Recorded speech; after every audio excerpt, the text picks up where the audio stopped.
ભાઈ આ શું કરો છો? આ જો આંકડો પલાળવાનો છે ભાઈ. હા આંકડો બરોબર. હા અને આંકડો પલાળી દેવો લગભગ 20-25 દિવસ. 20-25 દિવસ. હા, પોટાશ નું કામ આપ્યા. આજ કેટલી તારીખ? આ તારીખ થઈ 27/6/2024. હા પછી આ મહિનો. આ શું કામમાં આવે?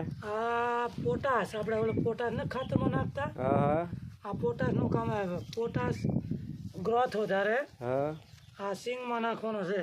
સિંગમાં? હા, સિંગમાં. હા એ શું કામ આપે સિંગ સિંગમાં? ગ્રોથ વધારે, વજન વધારે હા અને માલને ચમક આવે સારી. હા રવા બેરલમાં. એ બેરલમાં શું ભર્યું છે? બધા બેરલમાં જો આંકડો પલાળ્યો છે. આંકડો પલાળ્યો એમને? હા, જો આખું ભરાઈ ગયું છે. હા આ નાખી દેવાનો. હા, 25-30 કિલો નાખવાનો છે. 25-30 કિલો નાખી પછી કેટલા દિવસ?